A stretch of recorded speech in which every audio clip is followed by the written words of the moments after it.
ECI election commissioner चोरी रे संपृक्त EVM को बंद करी बैलेट पेपर रे वोट करागले सरकार स्वच्छ संविधान स्वच्छ सरकार गढ़ी उठिब।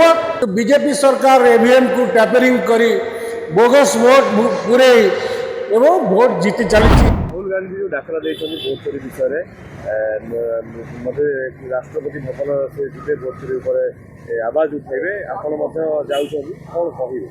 हाँ मु आज दिल्ली जाऊँगी 5टा बेलू देखु महामान्य विरोधी दल नेता राहुल गांधी ईवीएम उपरे बीजेपी सरकार उपरे बीजेपी सरकार भोट चोर गादी चोर जो माने आलोड़न होइछि एवं जो डाकरा देइछन्ति सा भारत वर्ष रे व्यापी जाइछि। भोट चोरी सत्य एमाने भोट चोरी करी सरकार को आसिछन्ति। राहुल गांधी वैधानिक संवैधानिक प्रश्न माध्यम रे पार्लियामेंट रे सरकार को घेरिला बेले सरकार बाहस्फोट मारी यार कौन तथ्य रखुना। ईसीआई इलेक्शन कमिशनर चोरी रे संपृक्त तेणु सी गणतंत्र पद्धति रे आसंता 14 तारीख पर दिन से डाकरा देइछन्ति। आपण जानिथिबे सारा भारत वर्ष रे भोट चोरी उपरे दस्तखत अभियान आरंभ होइतला एवं 5.5 कोटी रु ऊर्ध्व दस्तखत संग्रह करी महामान्य विरोधी दल नेता राहुल गांधी आपणकर रामलीला मैदान रे मीटिंग करी सेठो पदयात्रा रे लक्ष रु माने अधिक लोक धरी राष्ट्रपति भवन जीवे भोट चोरी उपरे दाबीपत्र देवे एवं गणतंत्र को सुरक्षा देवा दिगरे राहुल गांधी जो प्रयास जारी रही यह सारा भारत वर्षर समस्त जनसाधारण ए स्वतःप्रकृत भाव सामिल होती।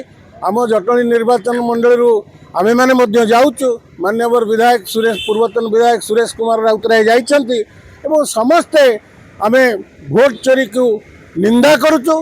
भोट चोरी हेइछि बोली ताकू ग्रहण करुचु एवं आमर संवैधानिक उपस्थापन राहुल गांधी के माध्यम रे महामान्य राष्ट्रपति पाखे रखिबू। आगामी दिन में भोट चोरी बंद करने ईवीएम को बंद करी बैलेट पेपर रे वोट करागले सरकार स्वच्छ संविधान स्वच्छ सरकार गढ़ी उठिब एवं ये चोर सरकार ये जो भोट चोरी करी शासन को आसिचंती यांकर विलुप्त होब। जनसाधारण को राय को एमाने चोरी करुचंती।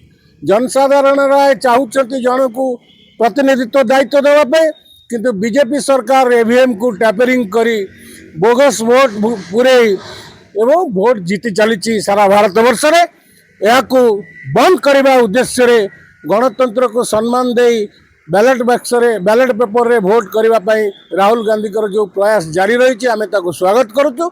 शह लक्ष कांग्रेस कर्मी एतरे सामिल हेबे। आगामी दिन में बहुत जोर आंदोलन सारा भारत वर्ष रे व्यापीब। सरकार बाध्य हेबे गांधी छाड़ करने।